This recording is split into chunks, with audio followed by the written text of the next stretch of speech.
my Insta friends, this is Bob from BBD with fast and furious news. The first piece of news that should give us a wake-up call. Bangladesh per capita GDP lead over India. Impressive. Or what's India's retort? India GDP in PPP terms more than Bangladesh, says government. Hey, why do we need to respond? We are in poor shape. And what are the 4 points that I want to highlight? Literacy, expectancy, life expectancy at birth much higher. Fertility rate much lower, is lower. Literacy rate is higher, and participation of women is higher. This, folks, actually demolishes the myth that our minorities have been pulling us down economically because of education, because of women participation, and because of birth rate. Totally demolished. We should wake up and smell the coffee. A note by Christopher Jaffrelot and Vihang Jumle, bypassing Parliament. It says, for the moment, Parliament is not heeded to, though it has been replaced by experts at the expense of democracy. The key question, however, is how do you make a democracy work without a representative body? I don't know, folks. We got to get back. Then you have Onkar Goswami, India's 2020 creepy crawlies. He goes on and says, I have been observing India's political economy over 4 decades. Truth be told, even under ages of working democracy, I have never seen such close to fear except during the emergency. Even then, maybe not so.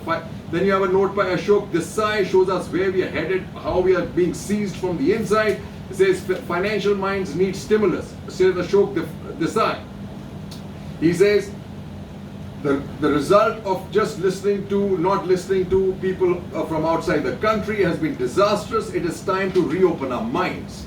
A very disconcerting piece of news, a small piece out of veterans seek action on Muslim regiment lie. The right wing has been spreading a lie that there was a Muslim regiment in the 1965 war that refused to fight Pakistan. This is absolutely balderdash. Then this other thing, Tanishq store staff was threatened after pulling ad. Tanishq store in Gujarat forced to put out an apology. Tanishq outlet in Kutch puts an apology notice.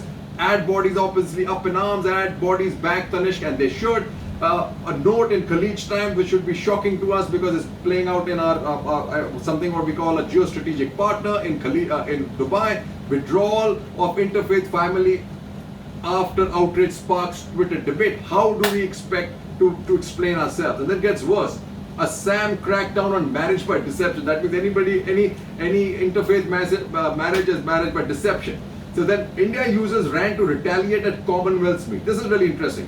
India used a sharp play of words to attack Pakistan at the Commonwealth Foreign Affairs Ministers meeting, saying Islamabad's rant about a nation's targeting religion minorities sounded like an apt description of Pakistan, and now it seems as apt description of India, right? Then you have Pak China on UN rights panel, US activists hit out. So Pompeo says he was right by US withdrawing from what is now become a totally subsumed and compromised body of the UN. The travesty of justice continues in Hathras. CBI questions Hathras girls' brothers. Dad again for hours. ED quizzes 4 held on charges of sedition. UP pretty bad. Dalit girls kill self after gang rape. Cop suspended. Be ready on China front. She tells troops to focus on preparing for war. Air getting fouler in Delhi again. October air fouler than last 2 years. Who would have thought? Smoggy Delhi struggles to shrug off toxic pollutants. Weather patterns crazy. Telangana, Andhra. Rain kills 30, displaces 80,000. What's happened? Winds of change in Kashmir. Farooq calls Gupta declaration meeting today. Mufti to join in. A shameful, I think this is not really holds up to any truth. Encephalitis success story gives us the mantra to tackle COVID challenge. Neither COVID is under control in UP, nor is encephalitis. Farmers given the short shift again. Mantri absent, farmers walk out. At the moment Mantri is not there, you know how bad that is. Pain ahead, India losing its Florence Nightingales. Nurses always treated badly. Kamala galvanizes Indian Americans. Voters at 72% lean towards Democrats. Thought that the Trump and Modi rally would change that. Is not changing that. Trump Biden go on attack in battleground states as campaign enters intense final stage. Corona going crazy. Panicked over second virus surge. European nations tighten curbs. Dubai rents drop over 20% in Q3. News banned all across the world. Solar power set to inherit crown from oil and old king coal. I'm not so sure about that because, as I said, Indian government is going to be investing 40,000 crores in clean coal. But yes, solar power too. And India has to be the center of this universe, having become and initiated the International Solar Alliance.